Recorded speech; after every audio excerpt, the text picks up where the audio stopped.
Hello again and welcome back to another one. And today we have a couple of topics to cover, from one centered on the contested origins of Eminem when it comes to how Jimmy Iovine and Dr. Dre got to hear about the rapper. And today we have another version of events from former Interscope intern Evan Bogart, and we got to find out some details about how this went down, including how the discovery of Eminem destroyed a lifelong friendship and more, and we'll expand on this later. Today we also have more from 50 Cent, as we got another report that shows 50 Cent's been on fire lately, as he recently landed a Las Vegas residency that looks to be one of the biggest ever in hip-hop history, and 50 Cent reacts to this report that sparked some interesting reactions. Today we also have some highlights from the BET Awards that caught many by surprise, since according to thousands of users on social media, they had no idea that the awards was on, and even memes like this hit the web, everyone after finding out the BET Awards were tonight.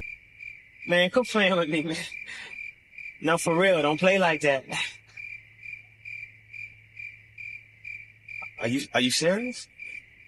How you know? Put that on everything. Damn.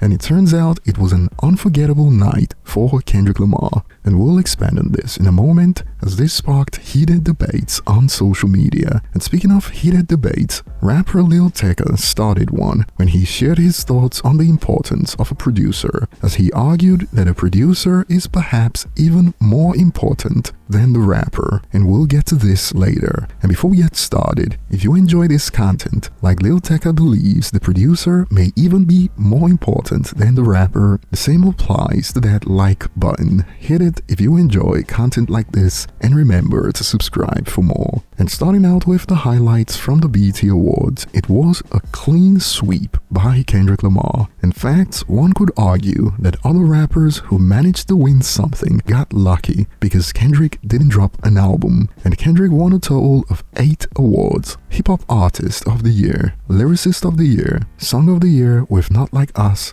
Impact Track, Best Collaboration with Like That, Best Featured Verse, Best Hip Hop Video with Not Like Us, and Video Director of the Year. And you might as well add The Alchemist, according to some Drake fans, as Alchemist won Producer of the Year, since he also produced Meet the Grahams. And as expected, the other side, those in Drake's corner, aren't having this. They've been going off slamming the BET Awards. This is ridiculous. The glazing has gotten out of control. And since Future just had 3 #1 albums this year, they kept going. The knob writing is insane. LOL. Kendrick did not have a better year than Future. But to be fair, it could have been worse for those seething, as Kendrick didn't drop an album, and even The Alchemist is getting dragged because he won Producer of the Year, as those in Drake's corner are convinced this only happened because he produced Meet the Grahams. Check out a snippet. White Boy won Producer of the Year over Metro. Metro probably won't cry over this one on Twitter like he did about her loss, but he should be more upset. BET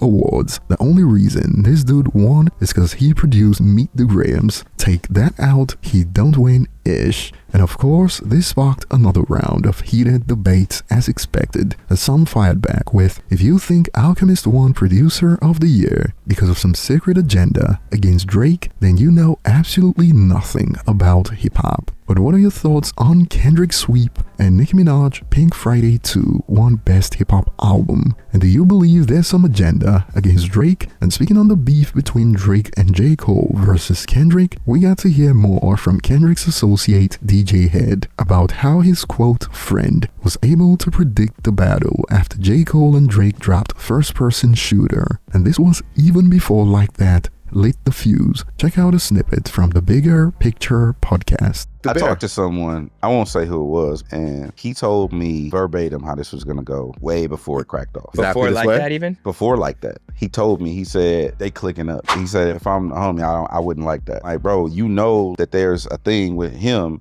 and you on stage with him doing this, and that, and the third. Like, if I'm him, I'm looking at it like y'all clicking up. He told me this like a month before Like That came out. So my point being, that's another charge against Cole, because you should be aware and you should be able to read the room. and understand nuances. And Drake fans went into overdrive in reaction to this snippet. So the dude simply got jealous because Drake and Cole were on stage giving each other flowers, laughing emoji. And y'all want me to believe he's the boogeyman, laughing emojis, man, F out of here with that bull crap. Imagine if Drake went about this beef the same way Kendrick did, although some agree with DJ Head. I literally said this. In my opinion, Drake was using Cole, etc., and probably giving him half-bomb lies about the situation as well, and Cole should have peeped it instead of being oblivious to it. And moving on, 50 Cent's longevity continues to send shockwaves across the board. As we know, the Final Lap tour ended up being a top 5 highest grossing tour of all time in hip-hop music, and now we got another one from TMZ. 50 Cent lands first ever Vegas residency, getting paid millions. And check this out, Vegas sources familiar with the situation tell TMZ the rap mogul has locked down a massive $15 million deal for a series of 6 shows at PH Live inside Planet Hollywood Resort and Casino. And boy, this sparked theories about why Jay-Z was trying to prevent 50 Cent from performing at the Super Bowl. As some users expanded, somebody picked Jay-Z up off the floor. Is this exactly what he was trying to prevent? Laughing emoji. The power of the Super Bowl halftime show? And 50 Cent reacted to this report. 50 Cent took a break from Diddy bashing to announce this $15 million big money move, and 50 included the dates on his post starting December 27th. No wonder 50 Cent won Hustler of the Year at the BET Awards. And moving on, Lil Tecca sparked an interesting debate about the importance of a producer compared to a rapper. Check out a snippet from the Bars and Nuggets podcast. I find a lot of inspiration from my producers, honestly. Oh, word. A lot of inspiration from them. Just because I make beats myself, and I always tell them I wouldn't be shit without these beats. You know, if I ain't have nothing to rap on, I wouldn't be nothing. No, facts. So, whatever they making, they the real geniuses. The producer and the engineer are, if not more important than the artist, as important. Well, okay, so break that down. If the beat is trash, I'm not even gonna get to the lyrics. And if I get to the lyrics and the vocals aren't processed well, I'm turning the song off too. You know, he might get to do a little calm verse. Like if the hook, the beat, and vocals are processed nice, it might make the playlist. You know? But if one of those are wrong, it is all extra. And I believe the reactions so far are split between old heads and young hip-hop fans. As on one end, we got this. This is the reason rap is becoming trash now. Y'all really want music to shake bomb too, not true lyricism and relatability, loudly crying emoji. While on the other end, this blew up agreeing with Tecca. This is completely true. Engineers and producers actually deserve the same amount of recognition and credit, 100%. And my take, especially in the modern era, is that producers are now even more important for modern rap, since lyricism took a backseat in the mainstream decades ago. In fact, some have expanded. A lot of hip-hop artists out of the trap and rage waves wouldn't have a career without their producers. Even audio engineers responsible for processing their vocals, I would add. Take that away,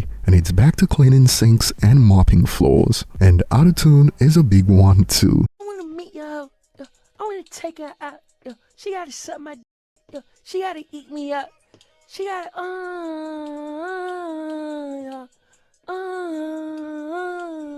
yeah. Hey, hello. Yeah. So in the modern era, I'd have to agree with Lil Tecca. And moving on, we got to hear from Evan Bogart, who takes credit for linking Eminem to Jimmy and Dre, and he went into detail about this story on the Behind the Wall podcast. First, he started with the Rap Olympics, Check out snippets. I went down to this freestyle contest in Inglewood, and I proceeded to watch Eminem in this freestyle battle. It was the Rap Sheet Rap Olympics. I called my friend who I was in a rap group with, this kid Aristotle. I was like, yo, you gotta come down here and see this shit. And then I called my other best friend, this kid Dean Geislinger, who was basically kind of like half living with his sister, half living at my house, called my mom, and like was part of my family. And I say that because I'll get to the point of that in a second. Okay. I called him to come down there to the freestyle contest. And it was like the semifinals, and M was like, you know, saying crazy things like, don't make my facial tissue a racial issue, like all this like crazy shit that was like mind-blowing. He lost in the finals. He went up against Otherwise from like a local rap group called Project Blowed. He ended up losing in the finals, and he probably would have lost anyway because it was like hometown crowd, Inglewood, right? And for a few reasons. Rap Sheet was the first black-owned, the only black-owned rap magazine at the time. And he was a white rapper, which was kind of like not a thing at that moment. And one of the other judges was a rapper named Juice, who was like kind of Eminem's rival. And the winner of the contest then goes and battles the winner of last year, who was Juice. So Juice didn't want to see M because they had just gone to like triple overtime at Scribble Jam in Chicago like recently, right before that. So he didn't want to see M because he didn't want to be staged up by M. He knew M could beat him. And so for a myriad of reasons, he lost. And then M was pacing backstage, kind of like muttering on his breath, kind of like angry, teared up a little bit. And I went up to him and I was like, hey, I work at Interscope, I do A&R. He introduced me to his manager at the time, Mark Kempf. It wasn't Paul. Paul was there too. Paul was M's lawyer. He wasn't his manager. And I had just become his lawyer as well. And so Mark Kempf gave me this sampler cassette, Slim Shady EP sampler cassette. And I drove home with Aristotle and Dean in the car, and I popped the cassette into my car. And we just like literally drove home with our fucking jaws on the ground. Like I had never heard anything like it in my whole life. Over the next 5 months, basically largely ignored or ridiculed for it every A&R passed at Interscope. And as you heard, this is contrary to the white privilege narrative we hear today, as many younger fans think labels saw Eminem and immediately opened their checkbooks because white equals easy money, as they are led to believe. And even Evan Bogart expanded on how Jimmy finally got the tape, and also how this destroyed his friendship with Dean, who also claims responsibility for getting Eminem signed to Jimmy and Dre. Check out a snippet. In the meantime, there was like rumors that Loud Records was interested in him.